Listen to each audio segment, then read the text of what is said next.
What's up, everybody? It's Josh from Thousand Echoes, and today I am doing another off-the-cuff video, and that is because we are about to take a little business trip with the whole family before the boys start up school.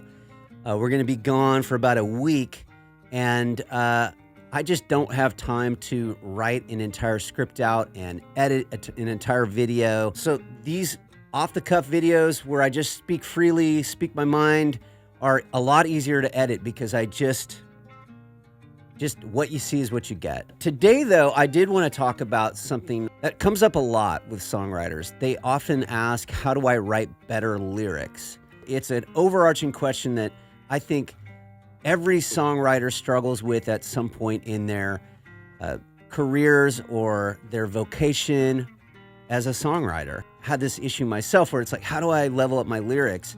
But I also realized after 32 years of writing music myself, I have some things that I've done, I guess maybe innately, that have allowed me to just become a better lyricist over time. A lot of that is just based on my own interest. A lot of it's just based on my own study or my own inclination, because it's like, I just love songwriting. I love lyrics. You know, my interest is what guides me towards getting better at something. Right? So if you have an interest in getting better at something, then it requires study. And that is the biggest thing that I would say is study is so important if you want to become a better lyricist. And what do I mean by study?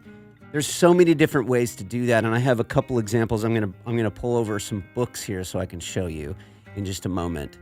But the main thing that I want to say is, how often do you study the great lyricists that have written songs that ended up in the pantheon of the best songs ever recorded? If you're not listening to the great lyricists, then how can you become a better lyricist? I just don't know. Everything is inspiration, right? So we are inspired by the art that is created before us. I think that's why we want to become artists, is that we view art, or we hear art, or we see somebody creating something, and it's inspiring to us, and it makes us want to do that thing. I have like a couple of topics I want to talk about that I've written down here in my phone.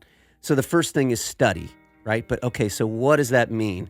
Well, who are, in my opinion, this is my opinion only, I invite at least discourse about this topic, but there are a handful or so. Joni Mitchell, I think she is one of the all-time great lyricists. A Case of You is just, it's one of the most perfect songs that I've ever heard. Adam Duritz from the Counting Crows, I put him in that league of just incredible lyricists. Van Morrison, Nina Simone, Bob Dylan, the Beatles, Elliott Smith. Some personal recommendations that I have is I really love this songwriter named Will Johnson, and he's in a band called Centromatic and South San Gabriel. He's one of the most prolific songwriters I've ever seen. If you start to go down that path, you are in for, first of all, a lot of incredible music, but also it's daunting because he has, I don't know, probably 100 albums or so between all of the various projects that he has created. But if you're really interested in like surrealism in lyric writing, he is one of the all-time greats. Another surrealist that I love, I think Tom York is an incredible lyric writer. You know, he is the perfect example of a songwriter who writes lyrics that sing well. And I don't know if you've ever heard that before, but that's something that I want to touch on a little bit later in this video. And then, of course, I love the music of Jeff Buckley. So he was obviously only here for a very short time, tragically, but he left us with one perfect album and another one that was unfinished, but displayed his brilliance as a songwriter, as an artist, as a musician. And there are so many lyrics that he wrote on those two records that we at least have of his that I think are some of the best I've ever heard. Phoebe Bridgers is really talented songwriter and lyricist. So I would say she's a modern example. There are so many more. I'm just mentioning a few off the cuff because I wanted you to at least have some context for what I think. Studying great lyricists. I think that's really, really, truly important. Another thing that I think is really important is memorizing great lyrics. Let me give you an example. Step out the front door like a ghost into the fog where no one notices the contrast of white on white. And in between the moon and you, the angels get a better view of the crumbling difference between wrong and right. I walk in the air between the rain and through myself and back again, and where, I don't know. Maria says she's dying. Through the door I hear her crying. Why? I don't know. Okay, that is a lyric from, if you don't recognize it, Round Here by the Counting Crows. Lyrics written by Adam Duritz. Just absolutely incredible imagery. And it's just so, like, it's so vivid. When you're hearing that lyric, you're imagining this world that he's creating. Okay, let me give you another example. If I ventured in the slipstream between the viaducts of your dreams, where immobile steel rims crack and the ditch in the back road stops, could you find me? Would you kiss on my eyes and lay me down in the silence easy to be born again? Whew, whew. I just got chills on my arm, okay? That is a lyric by Van Morrison. The song is Astral Weeks, and it is one of the all-time greatest things that I've ever heard in my life. And, it's another one of those lyrics that really, truly paints a picture in your mind, and it sends your mind on a journey, and it creates like a universe, right? Those lyrics, go listen to Astral Weeks if you haven't heard it. You're immediately going to be pulled into a universe that you've never been to before. And that's something that I think that a great lyric can really do. So again, how do I become a better lyricist? Memorize lyrics of great lyricists. And you always have that as like a language, or it's like a lexicon of things that you can pull up to be inspired by. This is what all of the great songwriters will do. They'll memorize great lyrics. If you're a gigging musician or a working musician, you probably already have a lot of songs memorized already, because you're probably out playing cover gigs and, maybe mixing in some original songs into those cover gigs. Those are really important ways that you can just learn to write better lyrics. Okay, I have some more suggestions, and I think I'm going to divide this video up into 2 videos because it's getting a little long here. The next thing is books on lyric writing and poetry books. Okay, so I'm going to pull over a couple of books.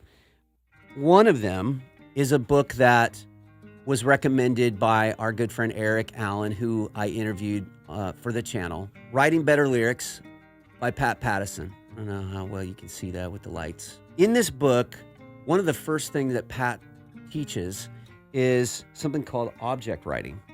And object writing is actually, we learned it from Eric, and I taught it at the YMA camp that I just worked at, in July. Object writing is a kind of free writing where you focus on an object and you write with all of your senses.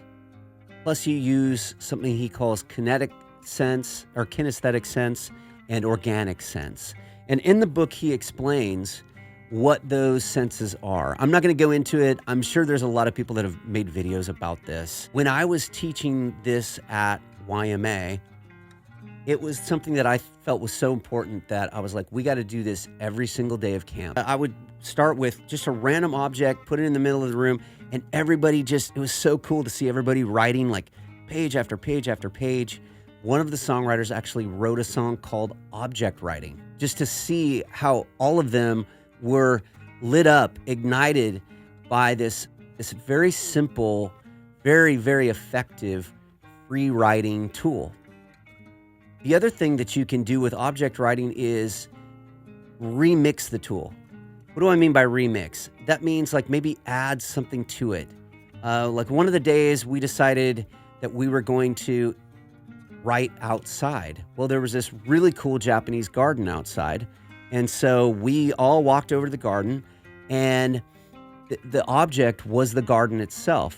And so it just kind of opened up this entire, new dynamic, new perspective on how you can use the tool. Instead of just focusing on one small tool in the middle of the room, it's like, no, the object is all around us. So I would say that's another fantastic way to get better at writing lyrics. The next book that I wanted to talk about is by one of the all-time great lyricist poets, the legendary Leonard Cohen.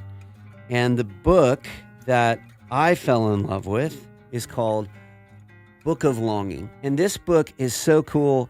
It's just got a bunch of his poetry, and it's all different types of poetry. He was so creative. He was almost like Picasso in the way that he could shape shift his forms of creative expression. When Miranda and I first started dating, we found out that was each other's favorite book, favorite poetry book. And one of the things I love to do with that book, if I'm stuck on a lyric, is just open it up and just, thumb through it and just read some of the things that are written in there. And, oftentimes it can jumpstart me in a new direction. Hey, pick up Book of Longing or any poetry book that you love and just begin reading, and ideas will start to form. Again, it's another type of study, right? It's a different type of study. Instead of listening to a song and memorizing the lyrics, you're looking at a book. And so I know some of this stuff must be obvious to you, and that's okay. But sometimes I think we need a reminder that there are so many different ways that we can level up in our lyric writing, in our songwriting, in our melody writing. And these are just some of the ways that I do it. And I would love to know more about how do you get better at writing lyrics? Do you have exercises that you like to do? Do you write in a journal? Do you, read history books? Or what are the ways that you do it? I'd love for you to drop it in the comments below.